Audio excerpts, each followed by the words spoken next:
Good afternoon, ladies and gentlemen. We have gathered here today for the CII Singhania and Partners webinar on scope of court proceedings after publication of Arbitration Award.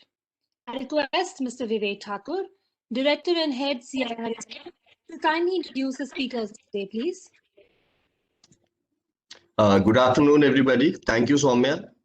Mr. Vikas Goel, Partners Singhania and Partners LLP, Ms. Madhu Shweta, Partners Singhania and Partners LLP, Mr. Ashok Kumar Maheshwari, Vice President and Group Counsel, KCT Group, distinguished participants. It gives me immense pleasure to welcome you all to the webinar on scope of court proceedings after publication of Arbitration Award, which is being organized by CII in association with Singhania and Partners as the knowledge partner. Today's webinar actually is the first webinar in the series of this knowledge sharing sessions on legal aspects in infrastructure sector that are being organized by CII jointly with Singhania and Partners LLP. And for this program, we are privileged to have a panel of very distinguished speakers to address the participants. The esteemed panel includes, I would like to say a couple of lines about our panelists. The key esteemed panelists include Mr. Vikas Goel, Partner Singhania and Partner LLP. Mr. Goel has almost 25 years of experience and heads the dispute resolution group at Singhania and Partners LLP. He has been appearing before Supreme Court of India for various arbitral tribunals and high courts on several national international arbitrations and litigation matters. He is a very reputed name in corporate litigation, infrastructural arbitrations and contractual commercial disputes. Next on the panel is Ms. Madhu Shweta from Singhania and Partner LLP. Ms. Madhu Shweta has over a decade of experience as a dispute resolution partner and is managing Singhania and Partners litigation practice for individual and corporate clients. She has very successfully counseled clients and argued cases before various forums, commissions, again, arbitral tribunals and courts, including Supreme Court of India and high courts. In her successful track record, she has counseled ministries, banks, government authorities, including PSUs, Indian and foreign companies. Next is Mr. Ashok Kumar Maheshwari, he is Vice President and Group Counsel of KCT Group. Mr. Ashok Maheshwari is the Vice President and Group Counsel, legal at KCT Group companies based in West Bengal, India. He acted as the General Counsel Airport Sector for 3 years at GMR Group and handled national and international bids and other airport related assignments. Prior to GMR, Mr. Maheshwari headed legal and compliance function for 11 years at SpiceJet and was part of its core team which launched India's second no-frill airline. So with these words, I would now like to request Mr. Vikas Goel to kindly share his expertise on the the legal perspectives on scope of court proceedings after publication of Arbitration Award. Over to you, Mr. Goel. Thank you. Thank you, Mr. Thakur, for the kind introduction. Today we are going to talk about the scope of court proceedings after the publication of award. Why we are talking only about the post publication of award primarily is, firstly, the time does not permit because arbitration subject itself is so vast that it cannot be covered within such a short time. And secondly, and more importantly, in our experience, what we have seen that in many arbitrations, courts are not involved till the stage of the publication of award, and the court's role actually gets triggered once the award is passed because one of the parties is definitely not satisfied and then they knock the door of the court. So that was the prime reason. And another aspect is that because it is the post award scenario which needs to be understood with greater clarity, and that needs a lot of emphasis. So today the topic that we are going to cover, we have shown on the screen are these are the broadly topic that we are going to speak about.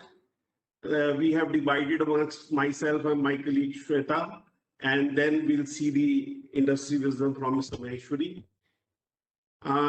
When we look at the slide, what we find is that not everything is related to court proceeding in the slide. In fact, the first one, if you see, is the correction and interpretation of award and the additional award. This is not something for which you really go to the court, and in fact, it is done at the stage of the tribunal itself. But in those situations where this is resorted to, this has significant impact on the subsequent court proceeding. So that is why we thought it would be crucial that we talk about this. Then limitation of various proceeding post award. This is a very, very crucial aspect, more particularly into arbitration, because time is very rigid, and if you miss the bus and do not initiate the proceeding provided within the time provided under the Act, then there is no remedy available. Then execution of award is another aspect which requires a lot of understanding, which court, where to go, what exactly it means. Enforcement of foreign award has assuming more importance because many arbitrations having international angle, and then they come to India for enforcement. And then interim award, post award, interim relief, which can be sought post award. This is another topic which is of some relevance, more particularly from the point of view of a party who has attained the award in its favor. Then setting aside of the award, Madhu Shweta, my colleague, will talk about it, appeal, etc., and the remedy before the Supreme Court.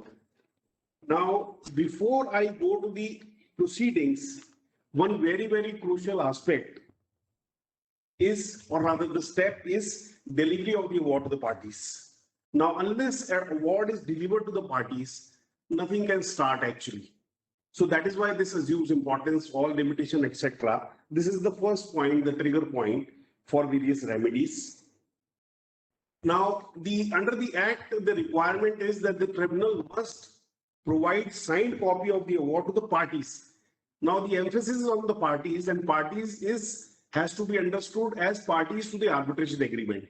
Like in one of the cases, like I have seen people don't pay much importance to this aspect, but in one of the cases, the court held, Supreme Court held, that a delivery of award to an advocate is not a sufficient compliance. So it really becomes important that for the tribunal and also the parties to understand that the award, the signed copy of the award, must be delivered to the parties and not to anybody else. The other aspect which requires to be understood is that in a tribunal which is with a sole arbitrator, there is no difficulty, but where there are tribunal of 3 arbitrators, generally we see in practical life the tribunal is either the sole arbitrator or 3 arbitrators. And in where the panel of arbitrator comprises of 3 members, in some situation we see that there is some kind of a disagreement between the members, and that results into them not signing the agreement award on the same date, which is, again, I must admit, is a rare possibility, because in situation where they are not agreeing, at least they agree to sign the award on the same date. In a recent case, which is published on 2nd of March only, a very interesting fact were involved, and I will briefly talk about it. Here what had happened was the tribunal was 3-member tribunal. Majority award was published on 27th of April 2018, and the tribunal adopted a strained procedure. Minority award was not prepared. So what the majority did was they provided a copy of their own award to the parties, saying that minority opinion will be given on the next date, and at the same time requiring the parties to point out if there is any clerical or typographical error to be corrected on the next date. Now, on the next date, the minority delivered its opinion, but the minority also put the date of the award or the opinion as 27th of April, that is predated. And again, the matter was posted to another date, which was 19th of May 2018. And on that day, though the parties did not seek correction of any error, etc., but a signed copy of both the majority and as well as the minority award was handed over to the parties. Now, when the 34 petition was initiated, both the district court as well as the high court said that it is the first date when the majority gave its award to the parties, that would be the starting point. But the Supreme Court said no. The Supreme Court held that, under the Act, there is only one date which is recognized, and which is the date when the signed copy of the award is given to the parties. The court also held that both majority and the minority award should be signed simultaneously and handed over simultaneously. But here the situation is, if we really look at the fact or circumstances of the case which was before the court, there it was apparently an acceptable proposition, because the signed copy was finally given to the parties on 19th of May, but the award was dated 27th of April. So the limitation period would actually start from 19th of May, which is the actual date when the award was finally handed over. But when we look at the provisions of the Act, we find that, the Act says in a tribunal with 3 members, it is sufficient that if the award is signed by the 2 members, or rather majority as they call it, and the reason for absence of the minority signature are provided. So, in my humble opinion, I would say that if it would be sufficient compliance if the majority award is handed over to the parties, and it would be, the time would start ticking from that date. Now, what is correction and interpretation of award, an additional award? Now, it's sometimes, not always, it happens that there is some kind of an omission, some clerical error, computational error, or typographical error. Some of them may not be really significant, they can be ignored, but some of them are really important. Like I was reading one of the case recently, where Delhi High Court was faced with such a situation where there was an apparent typographical error. But the court said that if you look at the award in its entirety, one can clearly find out that it is a typographical error. So it is important, it was important for the party to have applied to the tribunal itself to carry out the necessary correction. So, and what is permissible under the Act is only a very small type of computational, clerical, and typographical errors to be corrected. The tribunal cannot review the award. They cannot reassess their own findings. In one of the cases which I was handling myself, the award was given in favor of my client. The other side was the government department. So they wrote to the tribunal and they wanted the tribunal to do some kind of adjustments, which the tribunal had not really provided for. And the tribunal said, no, this is beyond my scope. This does not fall within the scope of Section 33 and I can't do it. So it is only those kind of errors which we can seek correction of. There can be a situation where, some of the findings are not very clear and they require interpretation of specific points. But here the provision is slightly different. If you are faced with such situation, we have to obtain consent of the other party, and then only we can apply for the correction or interpretation. Now, if the party refuses for giving consent, then there is no way. Then perhaps you have to only deal with that issue at the stage of Section 34. And the last would be a situation where, you have made, let us say, 10 claims. The tribunal has given finding on everything, and they, due to oversight or whatever reason, they fail to give award on one particular claim.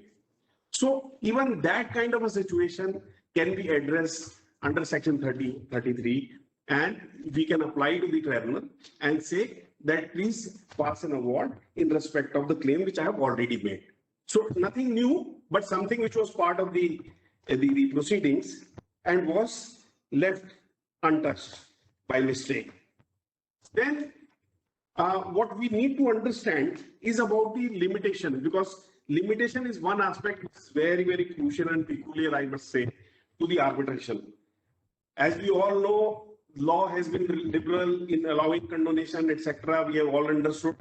But the provisions of the Arbitration Act are such that where even the condonation can be permitted only within a limited time period, which is provided under the Act and not beyond. Now, if you have to apply for correction, interpretation, etc., you have to make an application to the tribunal within 30 days from the date of receipt of the award.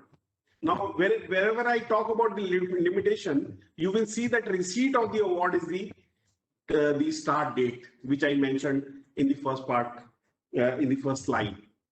So within 30 days, we can apply for correction, and within the same period, you can also apply for an interpretation to be given with the consent of the parties and even the additional award. But the tribunal will have 30 days time to issue the clarification or interpretation, but 60 days time for providing the additional award after receipt of the application. And both these periods, I have mentioned the last point, they can be extended by the arbitrator on its own. Now, what is crucial here is to understand is that the parties have only 30 days from the date of receipt of the award to make any of such application. The moment those 30 days are over, then you can't make that application. Once a situation happened in Delhi High Court where the application was made and the tribunal said that this application is not maintainable before me. So the court said, no, this does not amount to disposal of Section 33 application, and your time limitation would start from the date of award. So if somebody wants to understand the limitation issue very clearly, the piece of advice is that in all circumstances, please treat the date when the award is received by the parties to be the starting date, so that you don't even err on caution. Then the limitation for challenging the award. The first part that we talked about was limitation for correction of the award, etc. Now we go to the court proceeding. The petition for challenging the award can be filed within the court of competent jurisdiction within 3 months. Now there is something important to note. The period is 3 months and not 90 days. A common error that we all commit. 3 months can be 89 days, it can be 91 and 92 also. So we don't have to always treat 3 months as 90 days, and the Act also says 3 months. And then we say that where the application for correction, etc. has been made, this period of 3 months would start after the disposal of that application. So in a situation where you really need to seek any correction, etc., then the time which is spent in carrying out the correction is excluded. Now, sometimes, this provision is resorted to by the parties only to gain more time. So there also the courts have said that if on scrutiny it is found that the application made by party under Section 33 does not fall within the scope of that particular provision, like the case I mentioned, where the arbitrator has given a award in a particular manner, a party want him to award in a different manner. So it is not a computational error. You want to do something which is not permissible. So whatever time is spent by the tribunal in disposing of such an application, that will not be excluded. Then there is only very limited window which is available for condonation of delay. Let us say party is not able to file the petition for challenging the award within a period of 3 months. Then 30 days beyond this period is the time which is available to the parties to satisfy to the court that about the reasons as to why they cannot make the application within 3 months. And the moment you go beyond 3 months and 30 days, then your petition is not maintainable. It is a settled law. Justice Rumapal's judgment, I think in 2006, it was settled long back that once this time period is over, then no petition can be maintainable, no question of condemnation, etc. can arise. And also, when I'm talking about this aspect, sometimes, what happens is, we as counsel, we try to file a petition with objection so that we gain some more time. Now, recently, Delhi High Court was considering one such situation in case of ONGC, where the petition was filed, the affidavits were not attested, and the court came to the conclusion that the perfect petition which was filed was beyond the period of 120 days, and the court refused to grant any condonation. So sometimes, when we read the judgment, we say that principle of condonation will not apply or 120 days will not apply in case of refiling, etc. So we really need to be careful while filing the petition. If the petition is honest, it is the term which is used by the court that you don't attest the affidavit, etc. You don't sign the wakalatnama, you don't put the court fees. You just make a filing for the sake of filing so that you gain more period. That is not permissible, because that goes contrary to the very purpose of the act. Then we see another aspect on the previous slide.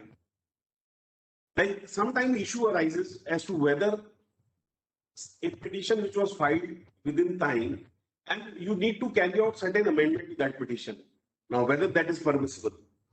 Regarding that also, the courts have taken a view that if the amendment is such which is required to be done in the interest of justice, then courts have power. But at the same time, under the garb of amendment, you cannot introduce new grounds which would be barred if a fresh petition was to be filed on those grounds. So one again has to be careful that whatever ground you have to plead, they must all be included in the first petition itself. And in a situation where you have received some interim award, which you want to challenge, so that challenge to the interim award should be made within the time from the date of publication of the interim award. Sometimes there is a misconception in the mind that no, it is only an interim award, it will merge into the final award, and when the final award is out, maybe we can challenge both of them together. So that is also one of the crucial aspects which we must bear in mind. If an interim award is to be challenged, it must be challenged within 3 months of the date when the interim award was published. Now, when we talk about appeal, now suppose somebody is not satisfied with the order passed under section 34(9), etc., which you can see on the slide, because under the Arbitration Act, appeal is permitted on very limited issues. So if an appeal is to be filed, then there is no specific limitation which is provided under the Act. Act simply says under section 43 that law of limitation will apply. So which means that the appeal can be filed just like any other appeal in the normal course. And then if there is a delay, then condonation, etc., section 5 limitation provision would apply. But what happens recently in one of the judgment in Enemy International case, the Supreme Court opined that because the appeal is continuation of the original proceeding, so even appeal cannot be filed beyond 120 days. So 120 days is the same logic or analogy, which is 3 months plus 30 days. So the court held that you cannot file an appeal beyond 120 days. Rather, the expression used was no delay beyond 120 days would be condoned. Now, this aspect was little, going outside the scope of the Act, because Act does not provide any such kind of limitation. But the court, it was court-made law. But fortunately, this issue is under reconsideration in another judgment in the case of Union of India versus Associate Construction Company, and most likely will get the judgment soon. But till then, we must believe or act with the premise that even for appeal, the period of limitation is only 120 days, even if it is not so specifically provided under the Act. Then we talk about limitation, because I am trying to cover limitation aspect relating to all the proceedings. The limitation in respect of execution of arbitral award. Now, once an arbitral award is pronounced, then within 12 years, like a decree of a civil court, it can be executed. So the limitation for execution of a domestic award is 12 years. Now, all the courts, I would say, were applying the similar kind of time period till very recently, when another judgment of the Supreme Court came in the case of Vedanta, where the court held that a foreign award would not be covered by Article 136 and would rather be covered by the residual provision under Article 137 of the Limitation Act. And the period for execution of a foreign award would be 3 years from the date the award became final and binding in accordance with the law prevailing in the country of seat of arbitration. So this is something very crucial to note. The general perception had been, not only in the mind of litigants, etc., even the courts were proceeding on that premise, that generally the time period which is available for execution of any award, be it domestic award or foreign award, is 12 years. That was found to be a myth ultimately, and now we must understand that if it is a foreign award, the period is only 3 years. Now, the only one advantage which is available in case of foreign award is that if you really miss the bus and you are not able to file the petition within the period of 3 years, you can seek condonation of delay under Section 5 of the Limitation Act. And if the court find that there is a reasonable justification of the delay, one can very well say, if it is a foreign party, that I was not aware about the law in this country, though this cannot be a ground to the domestic party, but a foreign party can definitely come forward and plead this as a reason for delay. Then I move on to the next topic for execution of the award. Here again, I would say till the recent amendment to the Arbitration Act, our court declared law was, once a petition under Section 34 for challenging the award is filed, there is an automatic stay on the award and it cannot be executed until disposal of that petition. Now, after amendment, there is no automatic stay. Now, and again, I would say there has been too much discussion about the date or the proceeding to which the Amendment Act would apply. And the net result, in my humble understanding, is that irrespective of when the petition was filed under Section 34, the party has to apply specifically for stay of the award. Otherwise, there is no automatic stay. This is the position as on today. Then we talk about there is yet another amendment made in the year 2019, which says that where the court which is dealing with the petition for challenging the award is satisfied that either the arbitral award, arbitration agreement, or the main agreement were obtained by fraud or corruption. In such case, the court would grant unconditional stay. So most of the time what happens is if you seek stay, then the court can put some condition, you deposit the amount, etc., etc. But in such a situation where the awards are found to be induced by fraud, then the courts are empowered to give an unconditional stay. Another important aspect is that unlike a regular court decree, which can be executed only by the court which had passed the decree, the arbitration award is not bound by such limitations. The enforcement of arbitral award can be applied at any place where it can be executed, like where the judgment debtor has his assets.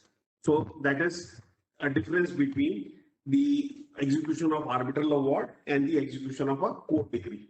In case of a court decree, you have to go to the same court and then apply for transfer in case the execution cannot be satisfied before the same court. Then we talk about enforcement of the foreign award. This is again another topic which where there are various aspects to be considered, looked into, etc. Primarily, though, there are two conventions New York Convention and Geneva Convention. In practice, awards do arise out of New York Convention only, and the award can and foreign award cannot be set aside or cannot be challenged by the courts in India. First thing which is to be remembered is that application for execution of foreign award would lie only before the High Court. This was done by the Indian legislature by the recent amendment, and I would say this was a great step because execution before High Court is much more smoother than the courts below, more particularly when the foreign parties and foreign law, etc., are involved. For filing of the application, you have to give a copy of the original award, the agreement, and the translation if the award is in some other language. Then the jurisdiction of the court in India is only to refuse the foreign award, refuse the enforcement of foreign award on the ground of its being against the public policy and nothing else. Prior to the amendment, there was a judgment of the Supreme Court in case of Tal Mahal where they had held that the ground of patent illegality would not be available in case of where the court is dealing with the petition for enforcement of award. And now this has been brought into the law by amendment. Now, what can be the fundamental policy, what can be the public policy of India? This again has been a debated question. I think my colleague Madhu would talk in great detail about it. But primarily, what the court has said, I have talked about two cases here, which are again very recent, both of them I think in 2020. This first case was of NAFED, where the Supreme Court actually refused to enforce a foreign award. Now, the reason why it was refused was that there was a clause in the agreement, which was clause 14, and it says that in case the supply of the groundnut by NAFED to a foreign party, Alimenta, was not possible on account of some kind of a order issued by the government, then the clause provided that initially there would be extension of 30 days. And if even after such extension it is not possible, then the contracts with respect to the balance supply shall stand cancelled. Now, when the arbitration took place, which all took place in London and as per English law, it was held that, NAFED was in breach of the contract, and accordingly, award for compensation was passed. But when the Supreme Court examined this issue in the proceeding for enforcement of award initiated by Alimenta, the court really went deep into the distinction between Section 32 and 56 of the Contract Act. And the court said that this situation is covered by Section 32, which is the contingent contract. Now, if the contingency which is known to the parties happen, and where they have provided for as to how such contingency has to be catered to, then it cannot be said that the party has committed any breach. So on that premise, the court held that it was violative of public policy of India and it was not enforced. The other case was of Vijay Karya, where the Supreme Court was again dealing with the petition for enforcement of foreign award. Here, the court said that what exactly is the meaning of violation of fundamental policy of India is the breach of some legal principle or legislation which is so basic to the Indian law that it is not susceptible of being compromised. The court said the word used is not policy of Indian law, it is fundamental policy of Indian law. So some meaning has to be ascribed to the word fundamental, and the court said that fundamental policy refers to the core value of Indian public policy as a notion which might find expression not in the statute but also in the honored principle which are followed by the court. So one example of such a case was seen in case of SsangYong, where, of course, which was a case of domestic award, but then court did talk about this fundamental policy, and they say that it is not merely violation of a substantive law, a statute per se. It is something more than that. it is a contravention of a statute which has a public element or public interest. So the example was given if there is a violation of, let us say, FEMA, which is a law made by the country, by Indian legislation to protect the economic interests of the country. And if any award is made violative of that, then of course the court will not, permit it to be enforced. But if the award only, let us say, allows compound interest, which is in violation of particular statute, so that would not amount to a violation of public policy. So this is all which I wanted to cover. And I think with this, I can pass on to my colleague Madhushweta. She can take the discussion forward. Thank you. Thank you, Mr. Goel. We would now request Ms. Madhushweta. She's the partner with Singhania and Partners LLP. Hello, everyone. Today, I will be dealing with a few topics, what my colleague Vikas has just covered. Now, I would be dealing with Section 9 is one of the first topic, which deals with interim relief, post-award scenario. Now, under Section 9, a party is entitled to seek interim measures of protection. Actually, under Section 9, there are two remedies available. It is available pre-award also and post-award also. So in the post-award scenario, the legislative intent for providing the interim measures of protection is for the party who has the award in its favor, but before the enforcement of the award. The reason being that what happens that once the arbitral award is passed, now there is a statutory period of 3 months which is available to the party who has lost the award to challenge the same. Generally, a party takes advantage of this statutory period to frustrate the award by way of alienation or disposal of the subject matter, which forms the subject of the arbitration. So to cover such a situation, the Arbitration and Conciliation Act 1996 has provided for certain measures where a party can approach the court for such interim measures of protection, which can be by way of injunction or by appointment of a court receiver. So there are few measures of protection which have been detailed in Section 9. Now, just to state, there are few instances which I would like to refer, which are very interesting. Recently, before the Delhi High Court, there was a case where the party who has lost filed a Section 34 challenge. After he had filed, simultaneously, a Section 9 application was also filed by the award creditor. So the Delhi High Court, a single judge, she decided to first take up the Section 9 application, and after considering the facts of the matter, held that the party award creditor is entitled for interim measures of protection. In fact, in this case, the award debtor was a foreign company and who had no solvent security as such. And in fact, he was relying on the ongoing projects which it had in India. So the Delhi High Court in that context considered that there was a prima facie apprehension of that the award debtor may frustrate the award which was passed in favor of the award creditor, and hence directed the party to deposit 100% of the amount.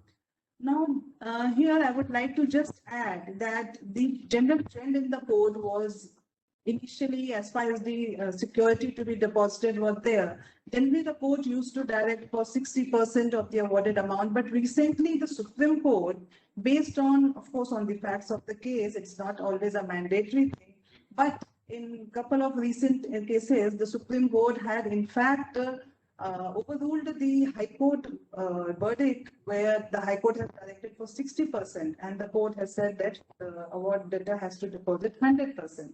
So based on that, those judgments, the Delhi High Court also came to the conclusion that it would be in the interest of the justice that the award is not rendered illusory, and therefore the creditor was directed to deposit 100% of the awarded amount.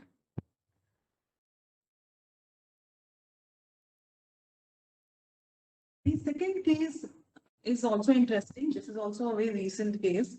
Now, in this case, what had happened was that the award creditor approached the High Court in spite of the fact that the statutory period of 3 months was not over. So the court again dwelled on the Calcutta High Court. They went into the facts of the case and observed that notwithstanding the fact that the 3 months period is not lapsed, still the award creditor, if he feels that there are situations, extenuating circumstances, and there is a likelihood that the award creditor, the award debtor can dispose of the assets, then a Section 9 application is maintainable, and the courts in those situations can intervene and pass interim measures of protection. One more observation which was made in this case was that a mere proof that the financial instability is there would not be itself sufficient, and hence the award creditor has to show circumstances which should prove that the award is likely to be frustrated. Now, the third scenario which came up before the Bombay High Court. This was also in this case, which is Dirk India Limited. Now, Justice Chandrachud, as he was then the judge of the Bombay High Court, the issue before him, which fell, was whether a party who is an award debtor, as in who has lost the award, he can file an application under Section 9. So the court again dwelled on the legislative intent of Section 9 and held that the prima facie, the intent of the legislature was to provide for interim measures of protection only for the party who has the award in its favor, and so that it can be enforced. So if an award debtor files an application under Section 9, then that purpose will not be served. So in that context, the Section 9 application was rejected by the court. Now, as far as the Bombay High Court judgments are concerned, they were also followed and affirmed by the Supreme Court in the recent case of HCC versus Union of India, affirming the legal position. The next topic which I'm dealing here is Section 34, which is the most sought after thing. As we all know, this is the setting aside of the arbitral award. Now, as far as the section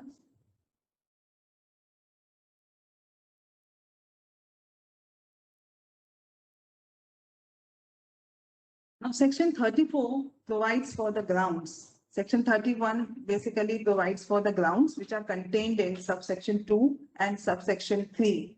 As 2A, I would just briefly refer. It says that an arbitral award may be set aside if the party making the application is under some incapacity. Second, the arbitration agreement is not valid under the law to which the parties have subjected it, or failing any indication. Third, the party making the application was not given proper notice of the appointment of an arbitrator or the arbitral proceedings, or was unable to present his case. 4, the arbitral award deals with a dispute which is not contemplated by or not falling within the terms of submissions to arbitration, or it contains decision on matters beyond the scope of the submission to arbitration. 5th, where the composition of the arbitral tribunal is not in accordance with the agreement of the parties. So these 5 grounds have been incorporated in 34A with the basic intent of Section 34 is the party autonomy. So with that objective in mind, so wherever there is a contravention or where the dispute is not contemplated within the scope of the contract, so those are valid grounds for challenging of the award. Under 34B, here there are again 2 grounds. First is the subject matter of the dispute is not capable of settlement by the arbitration under the law for the time being in force. And second is the arbitral award is in conflict with the public policy of India. Now there are 2 explanations which are inserted by the 2015 amendment, which I am going to deal later. So as of now, I am skipping this. Now since 34 to B talks of the arbitral award in conflict with public policy.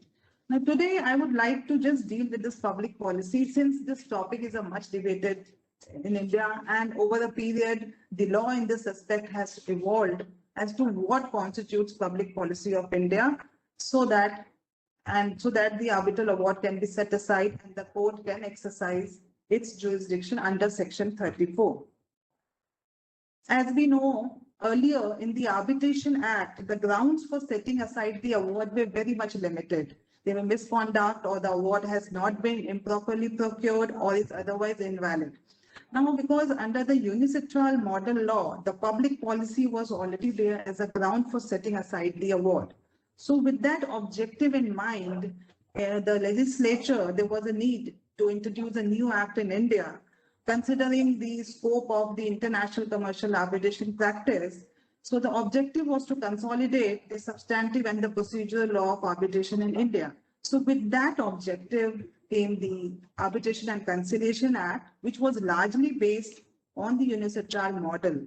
And based on the unilateral model, the public policy concept was also adopted under the Section 34 Act in case of domestic awards, and under Section 48 in case of foreign awards.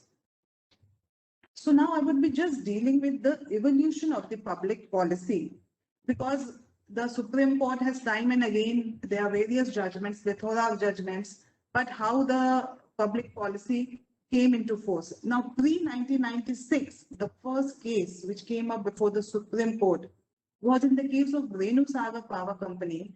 Now, in this case, actually, the Supreme Court was dealing with the enforcement of the foreign award.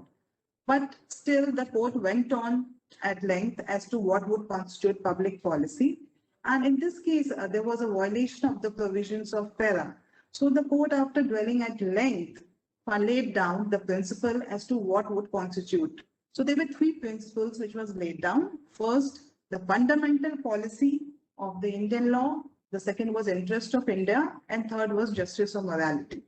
So the court went on to the extent of saying that wherever there is a violation of the substantive law of India, because those substantive laws are in public interest, so, and even the orders which are passed by the superior courts in India, so all those are made in the larger public interest, and hence any violation of those provisions or the orders would amount to violation of public policy. Then after the 1996 Act came another landmark case of ONGC versus Saw Pipes in the year 2003. Now in this case, the court again reiterated the grounds which were laid down in Renu Sagar case and discussed at length. And in addition, the ONGC case further expanded. They said that in fact, an expansive interpretation of the term public policy needs to be required. And in fact, a new ground was also added to be brought within the realm of public policy, which is patent illegality. So in this case, the court discussed at length as to what would constitute patent illegality. And the emphasis was made on the point that via patent illegality, it has to be something which has to go to the root of the matter. So any illegality which is of a trivial nature cannot be held to be against public policy.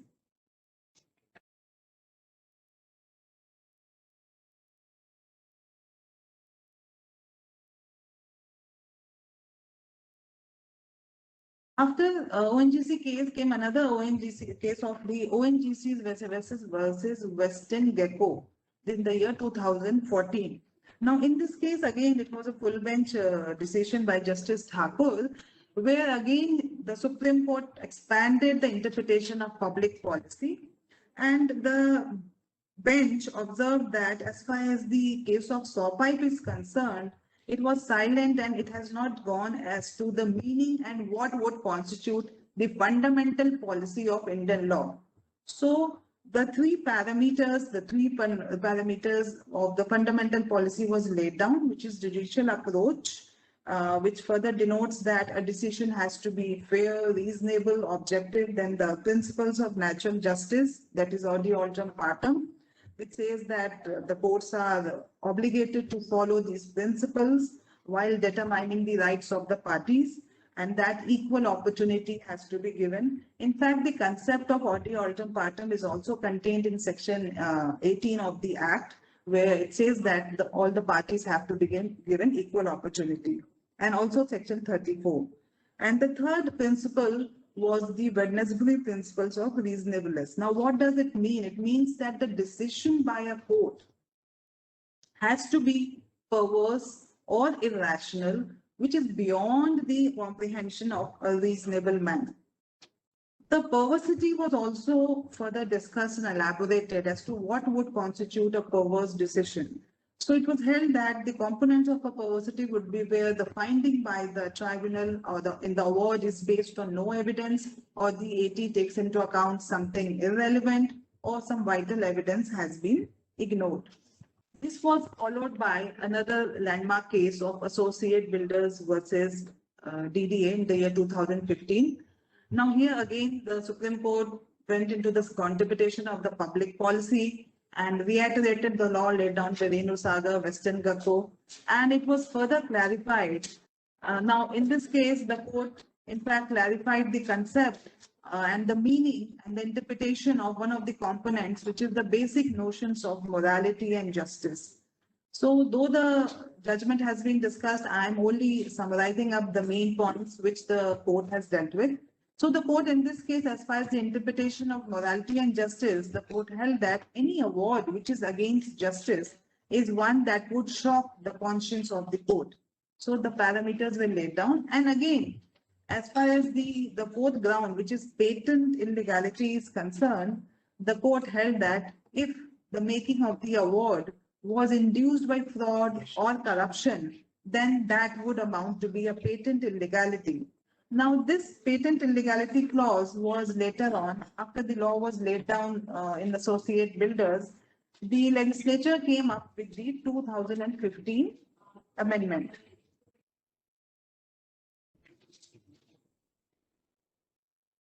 Now, under this amendment, there were some major changes which were made to section 34. There were two explanations which were added, which is explanation one if we read. So whatever was interpreted by the Supreme Court earlier, now those have a few of them, like the making of award or was induced or affected by fraud or corruption or was in violation of section 75 or 81. The second is it is in contravention with the fundamental policy of Indian law, or it is in conflict with the most basic notions of morality or justice. So what the Renu Sagar and consequently in Gecko case, whatever they have said, so most of the principles have been now inserted under the Act only.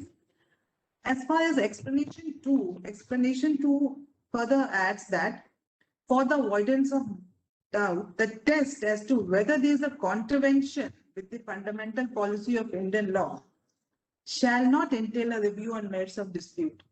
Now, this is again now a shift, because earlier, as we have seen, as I have discussed also in the ONGC case as well in the Western Gecko case, the Supreme Court had said that had given an expansive interpretation as far as the dispute public policy part is concerned. Now, in contradiction to that, the Act now says that even if assuming there is a contravention, but there is a restriction as far as reviewing on the merits of the dispute is concerned.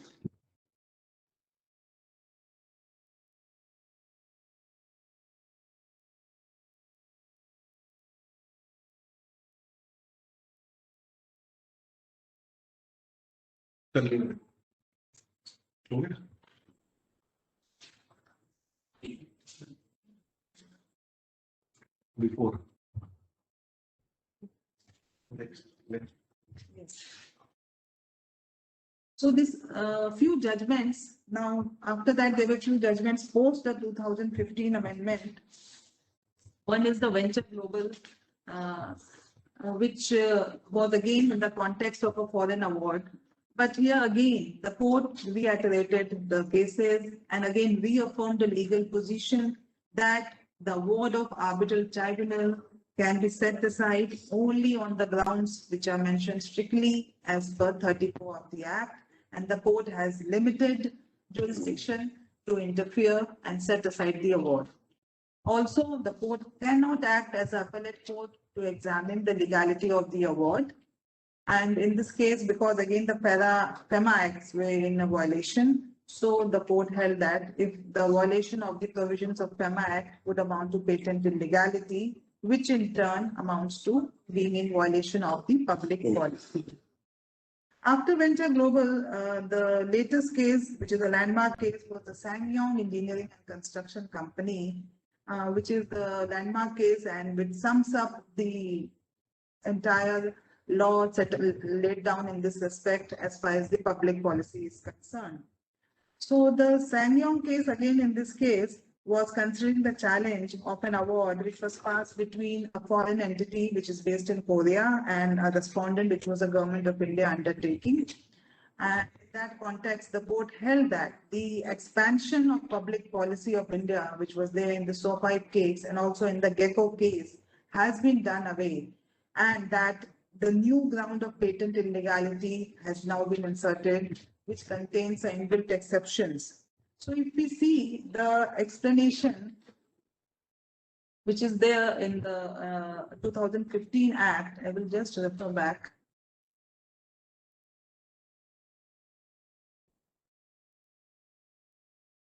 Yes. If we see 2A, explanation 2A. Now, the 2015 amendment states that an arbitral award, which is arising out of arbitration other than international commercial, may be set. So here, first restriction is this does not apply in case of international commercial arbitration and is only applicable to domestic awards. So it may be set aside by the court if the court finds that the award is vitiated by patent illegality appearing on the face of the award. Now the proviso, however, again makes exception that the award shall not be set aside merely on the ground of an erroneous application of law or by the appreciation of evidence.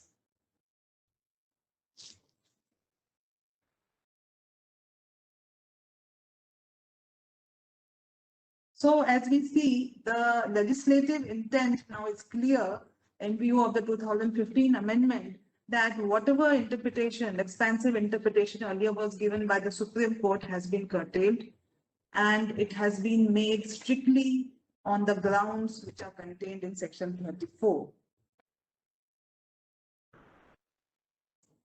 So in the SsangYong case, the Supreme Court again said that as per newly added explanation 2, the test of contravention with fundamental policy of Indian law shall not entail review on the merits of the dispute.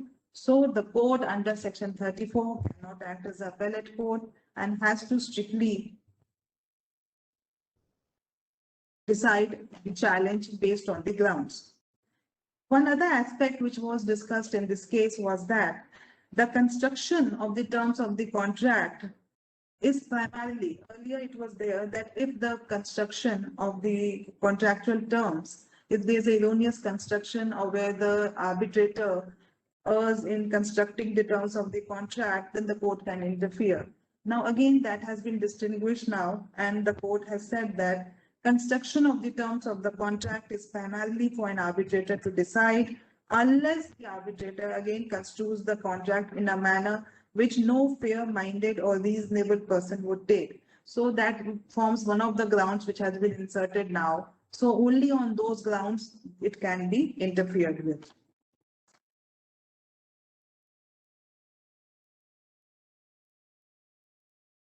So to sum up, these are the few grounds which have been, which now summarizes the legal position as far as the public policy is concerned, that a mere contravention of even a substantive law of India is no longer a ground until the party shows that that substantive law is in public interest, or it is there is something which is there in the larger interest of India or something.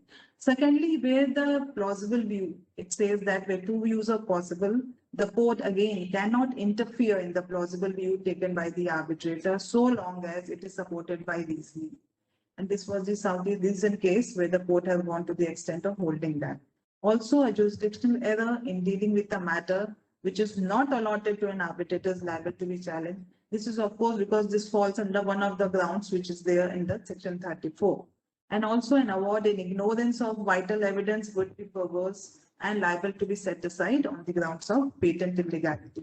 But again, as I have earlier discussed, because Section 2A only applicable in case of domestic award and not in case of foreign awards. Now, as far as patent illegality, I had already discussed, but just to sum up, the broad subheads of patent illegality are fraud of corruption, error of law by the arbitrator, which again one has to see whether it falls within the purview of the patent illegality as discussed in the SsangYong case, and where the arbitrator fails to consider the terms of the contract, or it is beyond the terms of the contract which was agreed between the parties, and where the arbitrator does not give reasons for his decisions and contravenes Section 31(3). In fact, as far as reasoned award is concerned, the Act under Section 31(3) provides that the award has to be supported by sound reasoning. So if we see by virtue of the amendment, the scope of the patent illegality has been curtailed to a certain extent, as was laid down in the ONGC versus SOPIPE case. Recently, again, in another case, I would just like to refer Patel Engineering. The court reiterated and extensively dealt with the law which was discussed in the SsangYong and the Associated Builder case, and reaffirmed the view that an arbitral award can be set aside under Section 34 if it is patently illegal or perverse, based on the grounds which are mentioned in Section 34.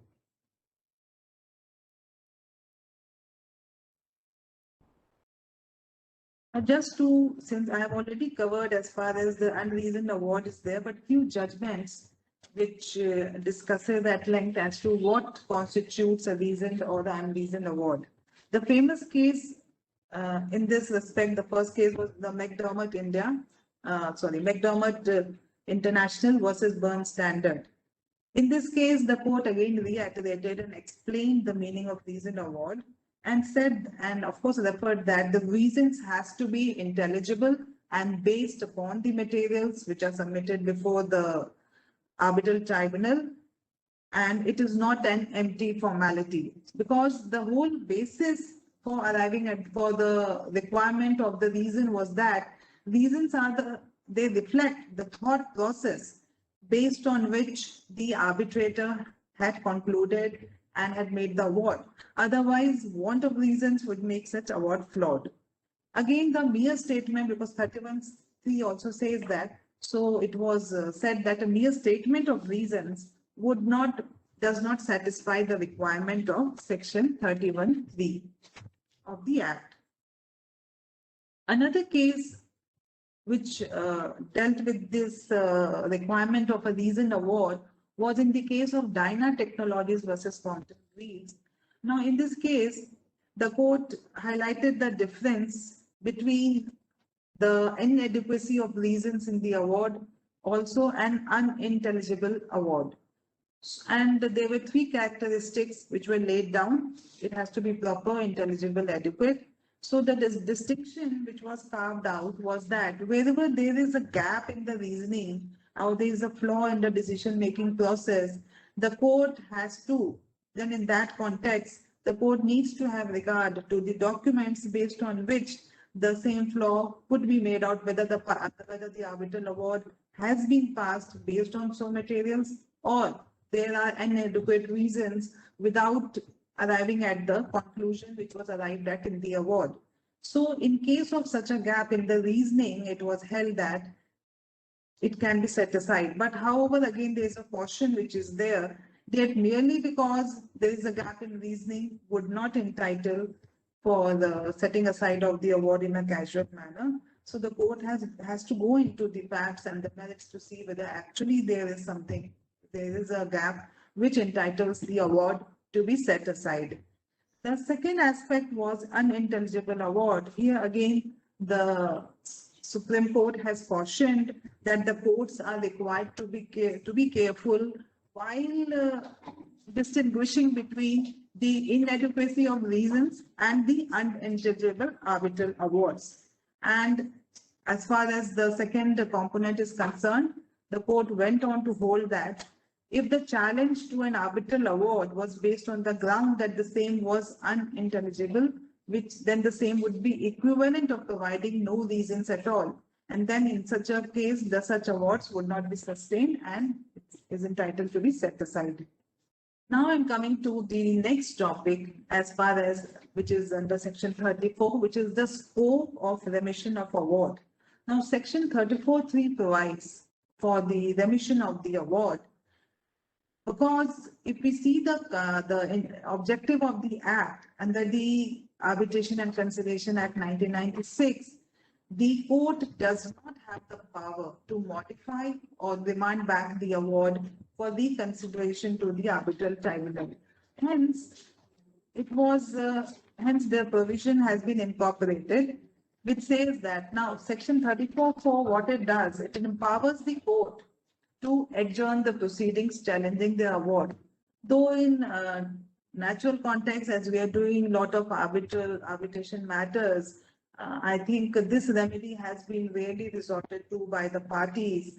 But the law as it remains today is that the party has a remedy available to request the court to adjourn the proceedings challenging the award. Now, objective of this scope is this remedy under section 34(4) is that the matter is adjourned so that the arbitral tribunal is given another opportunity to remove the defects which it thinks constitutes a ground for challenging the award. But then there is certain criteria and some conditions which are prerequisite before the court can pass an order under 34(4). So first of all, this power cannot be exercised suo motu by the court. One of the parties has to make a written request requesting the court to adjourn the proceeding under 34(4) of the Act. Now, there has to be a section challenge under section 34 by the court with respect to the award, which is pending before the court and it has not yet been decided by the court. So in that context, if the court feels, then for the limited purpose as given in this section, the court can adjourn the matter for a specific period so that, but however, again, there's another rider to this, that even if the court adjourns the proceeding for the limited purpose as provided in the Act, it cannot compel the arbitrator. So the arbitrator or the tribunal is at a liberty to decide whether they actually want to decide the matter again or take any further action in that context. If the tribunal does not take any action, then again the court will decide the matter as in the section 34 challenge, which is before it, in the same manner as provided under the Act. And also the liberty which is given to the arbitral tribunal, if it decides to take any action, is they can also entertain additional evidence if the arbitral proceedings resume. So this law was again reiterated in the case of Kinari Malik. The Supreme Court laid down the law and reaffirmed the legal position in this respect.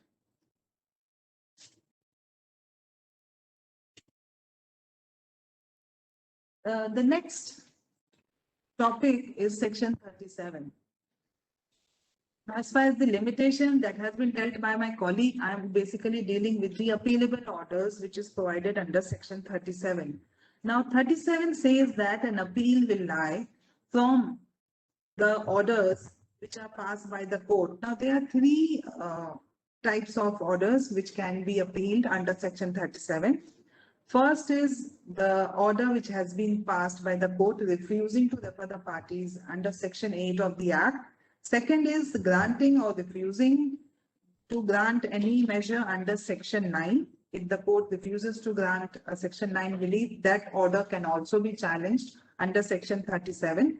And third is in case of a challenge under section 34, where the court refuses to set aside or in fact sets aside an award, and that order can be appealed under section 37. So the next is what is the court?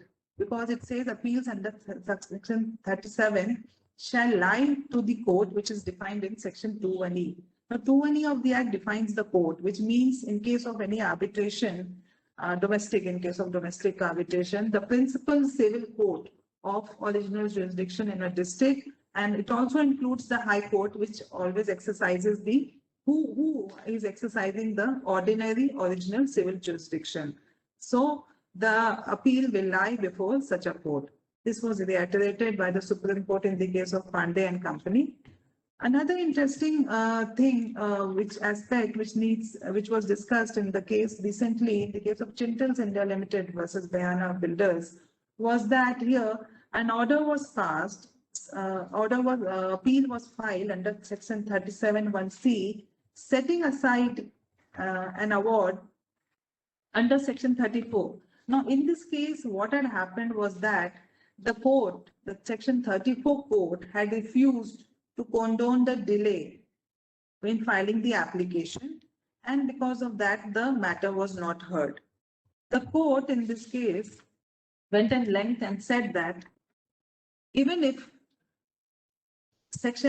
because the provision of section 37, if we read, it says that any order which is setting aside or refusing to set aside an arbitral award under section 34. So the court held that the ambit of section 34 is the entire section and not merely section 34(2). So even where the court, while dealing with the section 34 challenge, refuses to or rejects the refuses to set aside an arbitral award, even on the ground of condonation of delay, that will fall within the ambit of section 34, and hence an appeal will lie under section 37. Now, section 37 further states that no second appeal is maintainable once an order is passed by the court under section 37, except the right to appeal to Supreme Court. So what happens that the Supreme Court under Article 136 has the extraordinary discretionary power to entertain. So in case of if a party is aggrieved by any order which has been passed by the court under section 37, then the only remedy which is available is to approach the Supreme Court under 136. And the few instances where the Supreme Court, of course, by virtue of its powers under Article 136 can entertain is where the litigant has been dealt with arbitrarily, or if a court or tribunal has not given a fair dealing to the litigant, where there are inconsistent or conflicting findings in the award, which is vitiated by errors of law, where there has been any irregularity or even in the procedural, there is a major irregularity which leads to gross miscarriage of justice, or there are exceptional circumstances where the injustice has been done to the parties. So there are various instances before the Supreme Court where the Supreme Court can intervene and exercise its power under Article 136 based on the facts and circumstances of the case. So I think that's all as on today. Thank you. Mr. Maheshwari would be, I think. Yes, speaking ma'am. on- Thank you so much for sharing your view. I request Mr. Ashok Kumar Maheshwari, Vice President and Group Counsel Legal with KCT Group, to give an overview from the client's perspective, the concerns and challenges. Mr. Maheshwari, the floor is yours now. Yeah, thank you very much, Soumya. And of course, good afternoon, ladies and gentlemen. I think and kudos to Link this Singhania Partners for organizing this session in collaboration with CI. In fact, as an in-house counsel, as you see, friends, this kind of sessions are very good, just to say, where we can understand the practical nuances and the interplay of various laws and regulations on the select subjects. And they have been very beautifully and very simple manner explained by Vikas and Madhu, of course, because ultimately in-house counsels, in-house legal teams has some connotation, commercial connotation behind litigation, any dispute resolution, be it litigation, be it the arbitration. It's either money driven or some trade driven, or maybe sometimes it's reputation driven. So having said that, I think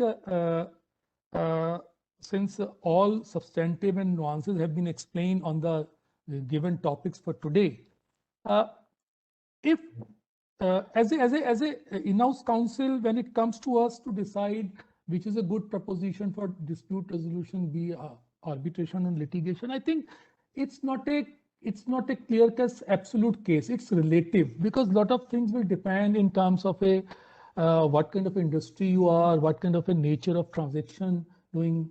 For example, infrastructure industry is one. I think it makes sense to have arbitration only, as I feel. I have worked in a lot of infrastructure industries also, because the nature of dispute is so complex that it requires many times expert advices, which is available under Section 28 of arbitration, where arbitrator has a discretion also. So it's all relative, but definitely, as the trend is going, arbitration is gaining a advantage, or gaining a confidence among fraternity, be it industry, be it lawyers. And there are certain ways of handling arbitration which one can do. But before that, I would like to say, yes, definitely arbitration has got a time effect. It's really time efficient. We always can choose our own judge, in that sense that, of course, it is not our judge in the sense arbiter is a party nominated, but at the end, we can see how arbitrators behave, how arbitrators does the things. A good solicitor can advise which arbitrator to take. And generally, as now second point comes as a cost concept. Generally, it's perceived as if arbitration is a very costly affair. I've been doing recently 2-3 arbitration. One, of course, with Mr. Vikas and his team. It's not that way. So if you intelligently plan your arbitration right from beginning, in terms of selecting the arbitrators, and most likely it can be one also. And one should go for that, because it really affects your time. It expedites the arbitration. So you can even keep the cost, in my experience, is somewhere between 7 to 8 to 15%, depending on a size of the claim. This is the total cost which comes, but it is far outweighs in terms of a time saved qua the normal litigation of the same thing. So this is one thing which I feel definitely, outweighs in favor of a arbitration. And as Vikas put it while talking about the jurisdiction, and this recently I found in my practical case, we are into a leasing business also, one of the vertical in a real estate, commercial real estate. In one, I've been doing a arbitration with my lessee on various grounds. It has been going pre-COVID, post-COVID, during COVID, lot of things. And one, again, a very big group, again, a lessee dispute was there, but there it was the old lease, arbitration clause was missing. And I found that despite an order in my favor to vacate the premises having been vacated, I cannot, get the relief the way I could got in arbitration, because there was no clause. And best part was that even the relief was given, but as the jurisdictional aspect, it was a Calcutta High Court, and I cannot execute that relief also interim, pending the disposal of the main suit on recovery of the rentals, because it's a jurisdiction issue. So award has got a jurisdiction which is unlimited, which is anywhere in the world you can do, or in terms of domestic, anywhere in the country you can enforce that award. So that's the advantages I feel are really go. And even in terms of evidence also, arbitrators are not bound by strict rules of Evidence Act. Yes, they always follow best practice of evidence, but it's always, and in any case, arbitration is mostly fact driven, friends. It's not just based. So depending on your case and all that, if you feel your case is good and you do a good, honest analysis, objective analysis, I think arbitration is a good proposition. Yes, there are certain things and certain bottlenecks in arbitration when it comes to execution, and that starts when there is an interface of court comes. So little bit speed which you get, as my experience says, in arbitration, getting it over, it's slightly slows down or takes that advantage a bit of 34 section onwards, when any aggrieved party, the lost party, starts filing a But that also, as explained by Vikas and Madhu, that now grounds under 34 are very limited. They are really basically, I don't know whether there has been cases where at least after the 2016, this 15 amendment in the Arbitration Act, that there have been any awards which were reversed or turned down by the courts on merits of the case, because merits, and just to tell you my experience, I got an award in favor of just pre-COVID against a PSU.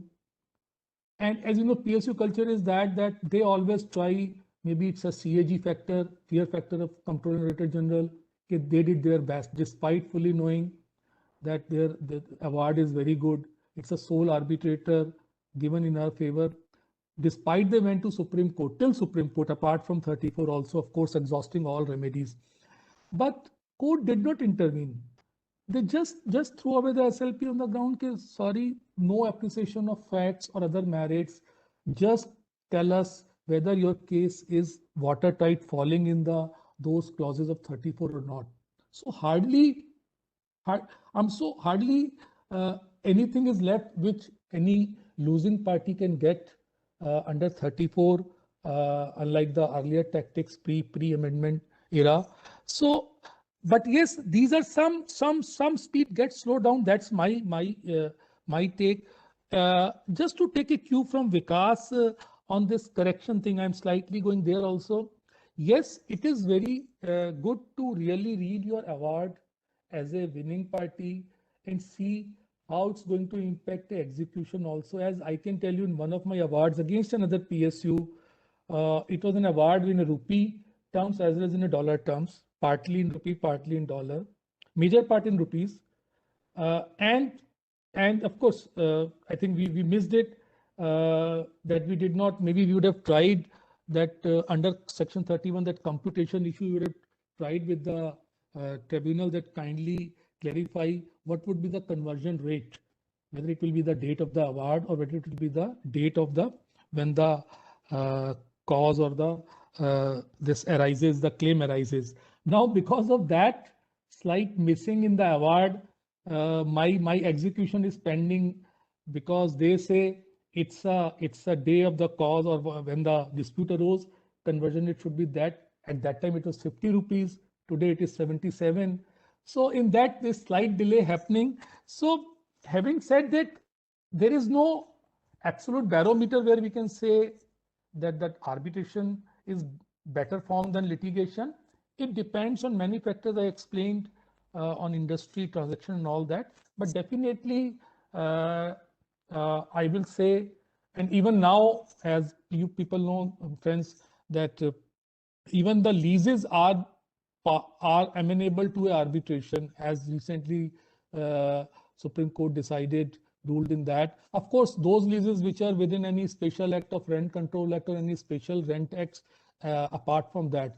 So I feel, and I have personally done these litigations, doing it where I have gotten a partial award or interim award in my favor and executed it also. So definitely arbitration is a better form, but still some sort of a rationalization based on these parameters, as explained on industry, transaction, one can decide. And I think that can be thought while you are drafting or while you are negotiating your contract, you really want arbitration clause or not. And if you want, then really go all out, very specific in terms of, seat of arbitration and all those things.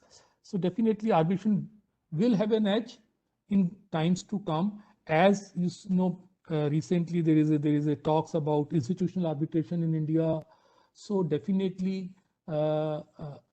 any dispute holistically on merits, especially the complex matter, technical matters, with all due respect to judiciary, these matters are such where you require a lot of domain knowledge other than law.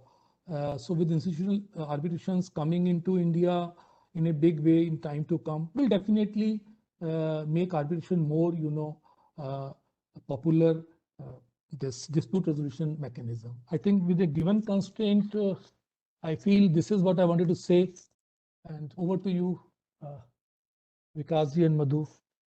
I think Any we can only questions? take few questions. Yes, if there's any, and I can see few of them on the screen, and I don't know how to go about it. Do we straight away start answering, or how it has to be done? Mr. Goel, what I'll do is I'll pick up the questions. I'll narrate the questions. Okay. And three Please of go you.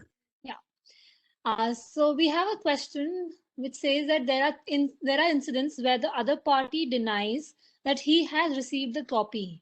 Examples can be that awarded copy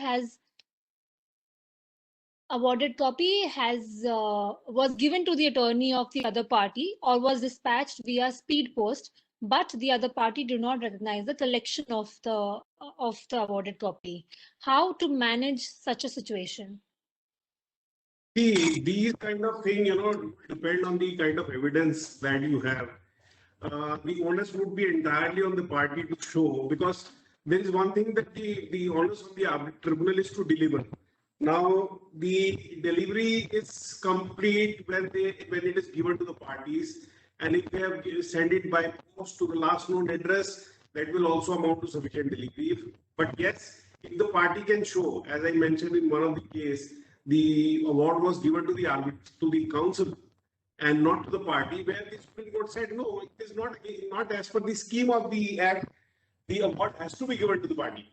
So one is that you have to prove by evidence that yes, you have not received it, and secondly, you can rely on that judgment which says party is party, can't be third party. Just to add, I think I would say arbitrators can take small precaution wherever they were corresponding during the proceedings to the party, they should send it. And today's speed post is so, seamless that you can track it on a website also. So yes, very rightly, as Vikasji said that it's a matter of evidence, but some precaution, these hygiene things can be done by the arbitrator to beat this kind of allegations, if at all. We will move on with the next question, which is from Mukul Lodhi. He asks if party A has won the arbitration award and party B challenges the arbitration procedure. Other than the award result, do the arbitrator has any liability to justify the challenged arbitrator procedure? See, once the award is pronounced, the arbitrators have no role. They become functional officio. And, sometime in some courts, the practice is that they make the arbitrator a party, whereas courts in Delhi, they specifically, advise the parties not to, put the arbitrators in the area of the party. So to answer the question, once the award is done, the arbitrators have no role. They don't have to justify anything. And whatever justification has to be seen, it is to be seen from the award itself, nothing more.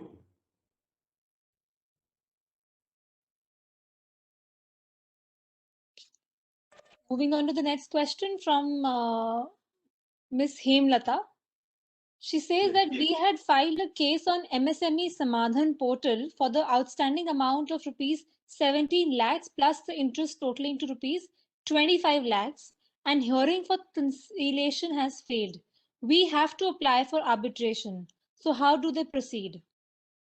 You have to simply tell them only that the conciliation has failed, and the Samadhan portal, they will themselves appoint the arbitrator.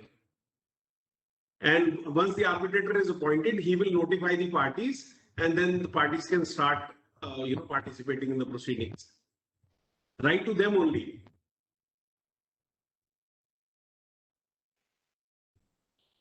Mr. Pushpender Sharma, he says that in one case, Section 34 application was filed after 120 days in district court. However, the judge allowed it, stating that it was filed within 90 days, but was returned by registry due to some defect.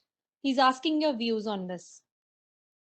See, I read this question, but what I'm not able to understand is what is the basis of his saying that it was filed after 120 days and the judge saying that it is filed within 90 days.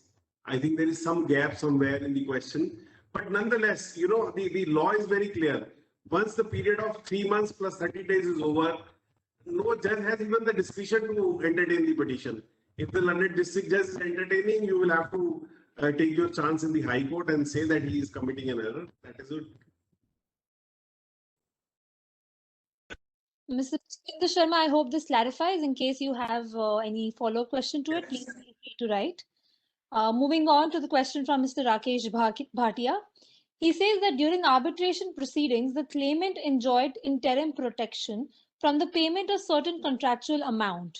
Ultimately, the award negated all the claims and the interim stay was also vacated. In this background, can the claimant, who is a loser, can maintain Section 9 application? See, the law is, I'm really not able to understand the question very correctly, but the law is that a decision on 17 is not a bar to Section 9 petition.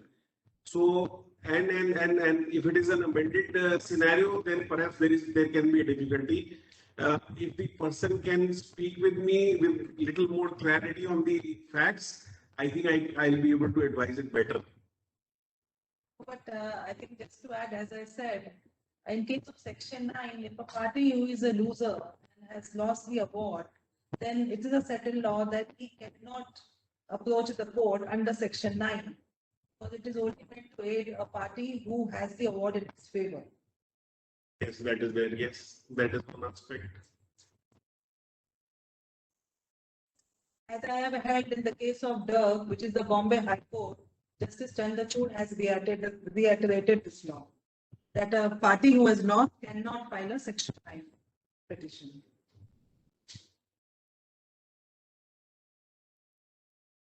All right. I hope, Mr. Bhatia, you've got your answer. Moving on, we have a question from Mr. Unni Krishnan. He says, is there any settled law wherein a party cannot challenge an award after receiving the award amount from the respondent? See, if the amount has been received without reserving any right, then definitely you have lost the chance. You can't eat the cake and have it too, though.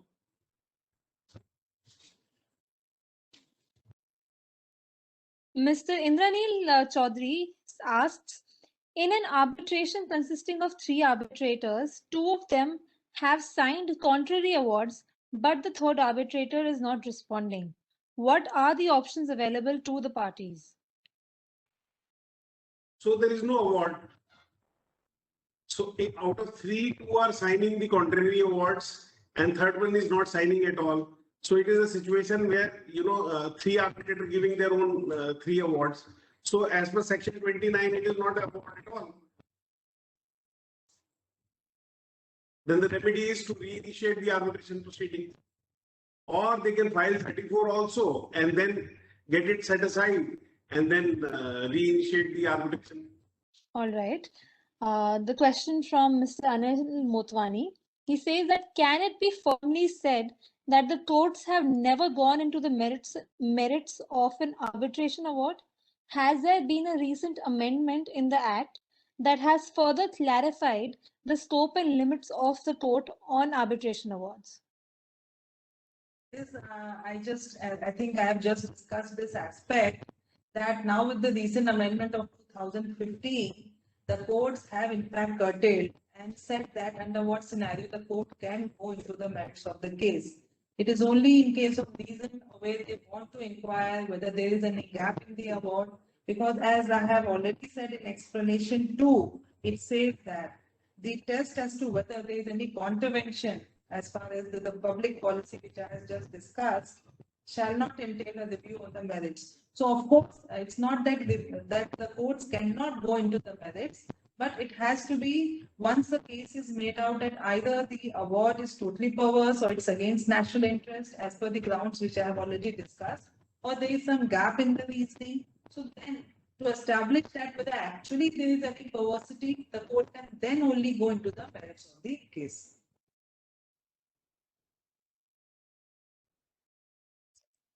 There is a follow-up question from Ms. Hemlata, who had asked about, that they had filed a case in MSME Samadhan portal, that question.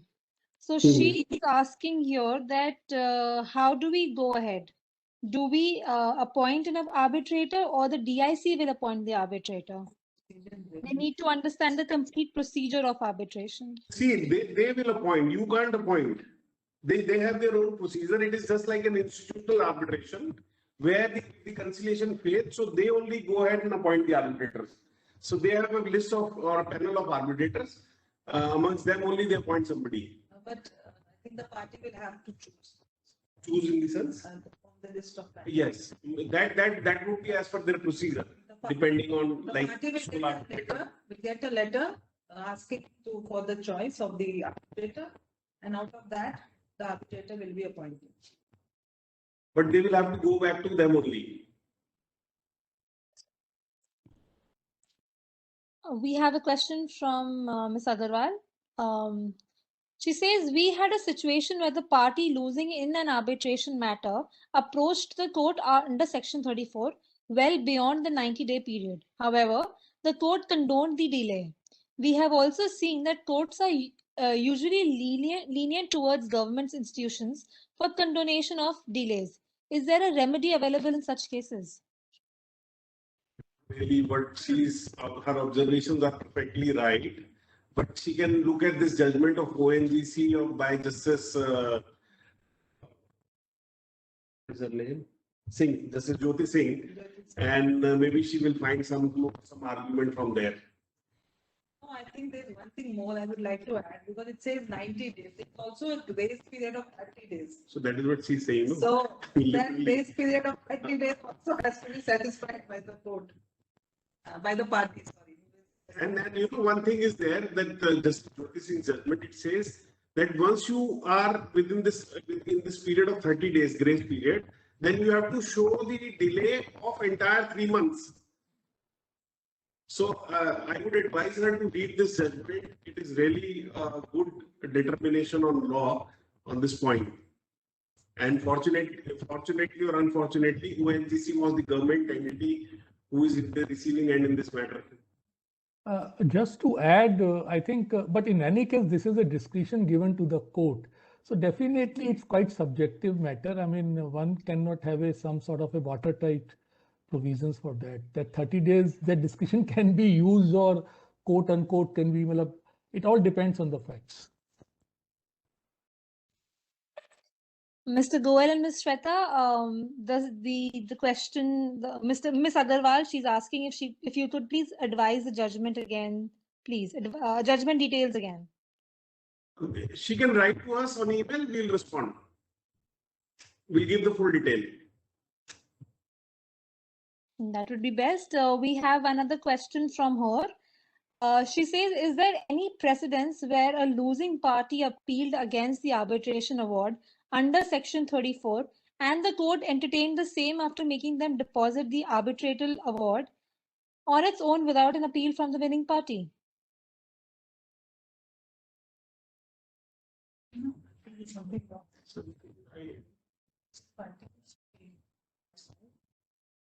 the court entertained the same after making. See, that is what usually happens. The court nowadays, they require the party who is losing the award, they require them to deposit the amount, and once they deposit the amount, then only they entertain the petition. Nowadays, it's 100% of the principal amount. The Supreme Court also has been insisting. Appeal from the party. There's a question from Mr. Som. He says that in India, the disputes arises separately deal by setup of separate wings like TCC in outside, where the arbitrators, I think this question is incomplete. Yes. Yes. Mr. Som, if you could please complete the sentence and reshare with us. Okay, we have a question from Mr. Ian Mackenzie. He says that specifically related to international commercial arbitration, where one party is an Indian entity or UOI and the other is a foreign entity, does the panel think that the issue of venue versus seat has been definitively concluded? Example by Bharat Balco Reliance, Hardy Rogers Shashu, etc. Or should this be finally decided by a further constitutional bench? See, I think as of now, we should take it as if it has been finally decided. Venue should be treated as seat unless there is something contrary appearing in the agreement itself. So otherwise, this Supreme Court has said in BG Soma that venue should be considered as seat. So if that is the position, then I think we should accept it unless in some subsequent judgment there is a different view taken. And this appears to be the not only practically but legally also correct view.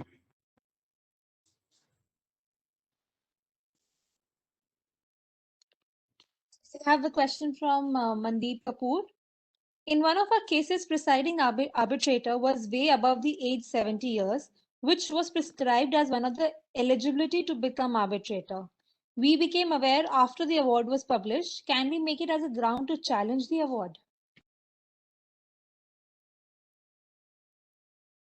See, yes, why not? If it was a requirement, and plus that you have to show that you'll have to satisfy the court that this man, because of age, was not able to focus on the arbitration and the award was not a reason or justified determination or something like that. But this is too subjective a thing. 70 years, and then why did they continue to participate? Whenever they became aware, they should have stopped, rather move an application petition in the court in section 14 for termination of the mandate. Mr. Sanjay Sureka, he says that can MSME Samadhan appoint arbitrator even when there's no clause in the agreement? No, there has to be arbitration agreement between the parties. Arbitration cannot be resorted to unless there is an arbitration agreement. Or parties by consent at some point of time approach the Samadhan and say that, okay, we want the arbitration to be done. So that otherwise, in the absence, nobody can be forced. That is the basis of, the Arbitration Act.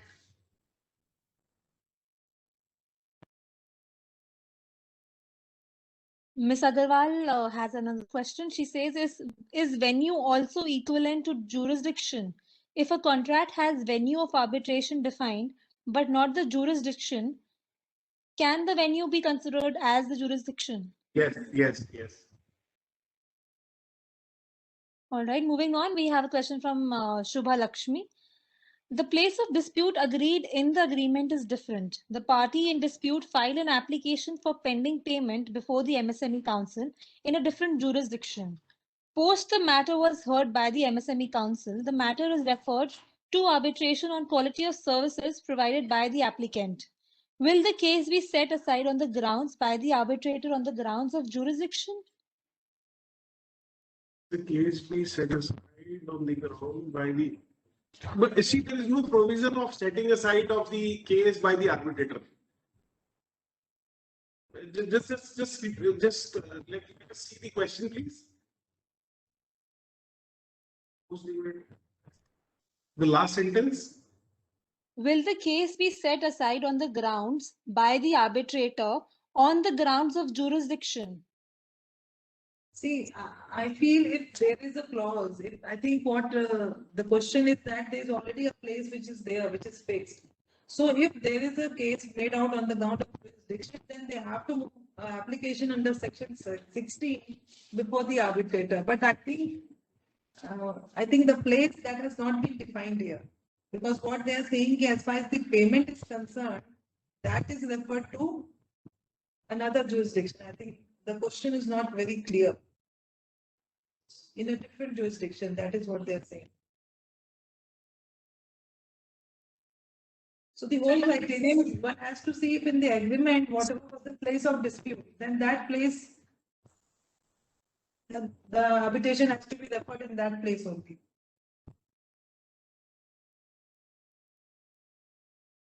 Ms. Lakshmi, if you could reiterate the question.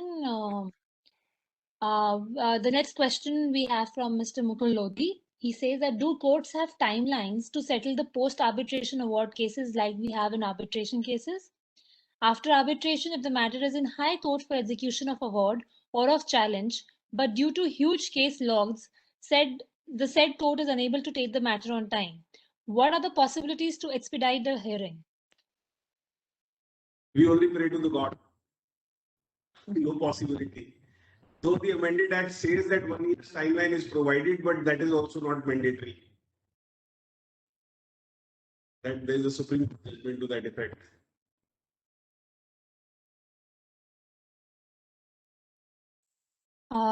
We have some members of may I say something here? Sorry, Vikasji. Yes, I sir. think this is a challenge to the award he's talking of, and he's getting frustrated. Maybe that is not disposed of. The challenge is not finally disposed of, and he gets his money. I think I have done it this case in one of again practically where we as a winner went to the court, and of course losing party again a government went to the typical of this style, they went to the of course 34 application. We fought that 34 tooth and nail at the admission stage itself. We did not allow the court to issue a notice. We said let them, of course, because as I already explained by you people, that 34 has a limited ground of appeal and they have to make a prima facie case. So we really fought it so much so that we had a very senior arguing counsel, and so that we did not allow that matter that court even decides okay, notice issued and the matter is posted for submissions by the and that's the reason that within 6 months or 8 months we were able to really that 34 disposed of finally. So I think that's a one trick one can play. Otherwise it's only the God who can help, as Vikasji rightly said. Can I add here one thing more? In fact, once the 34, now that the concept of automatic stay is gone. So if the award is in their favor, they can go for enforcement subject to the stay being crafted. Because nowadays the court also are granting stay subject to deposit of the award amount. Correct. I think that can add as a leverage if the is pending since long. Subject to the petition being filed post 2015 or prior to, that has to be. Very good. Yeah. So you are at least your award is secured. You have got a collateral against that award, and let the party fight it for few years. And generally, I think award always says it's mandatory that award post award carries a interest also. Yeah. So you are safe, and generally it's remain in the FDs of the High Court. So you are like quite safe, as Madhu very rightly put it. Even that's a good tactic. We have a question from Mr. Sanjay. He says that in case there is a settlement during arbitration and process and proceedings are terminated, but later on one party doesn't agree in such a case, should money suit be filed or re-agitate for the same cause?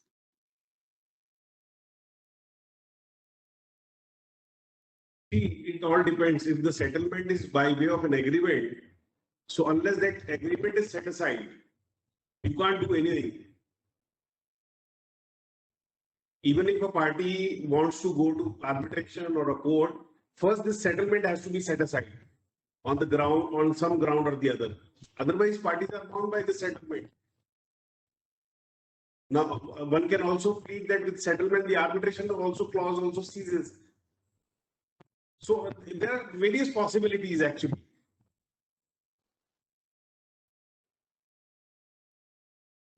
Mr. Bose asks, an arbitral award was passed by a sole arbitrator appointed by a government body who is a party to the arbitrator. Will the Perkins judgment apply? Can the order be challenged on the ground that the arbitrator was appointed by a party interested in the arbitration? See, an attempt can be made, yes. I think there is a judgment of BSNL on this line, and there I think the court had agreed with this proposition, depending on the judgment of Parkins. Again, one has to justify, because there are cases where the court has not allowed also this objection. So it has to be again decided on the facts of the case. Mr. Just to share one more practical point, we came across this situation where agreement was prior to 2015 amendment, and as usual the government PSU, it was a state PSU, they said their CMD or MD would be the sort of a arbitrator.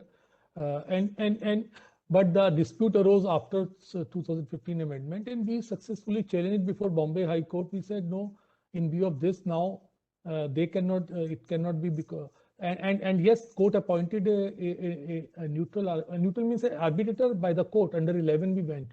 So I think that it all depends on the facts and circumstances of the case. So what action will actually one have to take?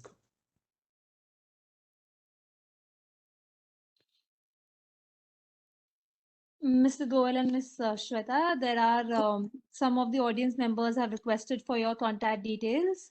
And if we could share a copy of the presentation with them, if you are okay with it. Yes, we have no difficulty. Certainly. I think that is the end of the question answer round. We cannot see more questions. With this, I think if you would like to give the concluding remarks. Anything to conclude the session with, Mr. Goel, Ms. Shweta, Mr. Maheshwari? So it was an interesting session and we enjoyed, and it was good to see that the participants were really taking part and they are asking very pertinent questions which do arise in day-to-day legal matters. If anybody has any question, feel free to write to me or my colleague Madhu, and we will definitely try and answer. And if you want to have a detailed advice, you can speak with us also. No difficulty at all.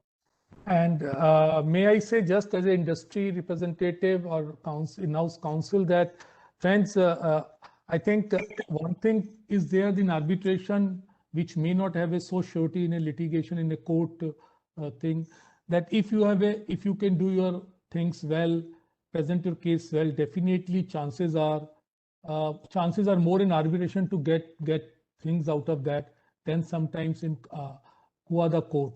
So definitely, I think making your case, good merits if you have, definitely arbitration is a good proposition, but there are a lot of other practical aspects which one has to balance out, as I explained in my short conversation. That's what I think I have to say. And it was a fantastic session. Again, I think commendable job by Singhania LLPs for this, explaining the nuances to all industry in-house people. They really come very handy in understanding that. Thank you. Thank you. Thank the CII also for the platform they've given. Yes. Thank you, Thank you. Soumya. Thank you, Abhishek. Thank you. Thank you, Mr. Maheshwari. Bilaz, ma'am. Thank you for your participation and nice advice to the participants. Thank you. Absolutely. I think this is one of the most engaging sessions we've had. With this, I think we would like to thank the speakers, Mr. Goel, Mr. Shweta, Mr. Maheshwari, for sharing their perspective on the subject.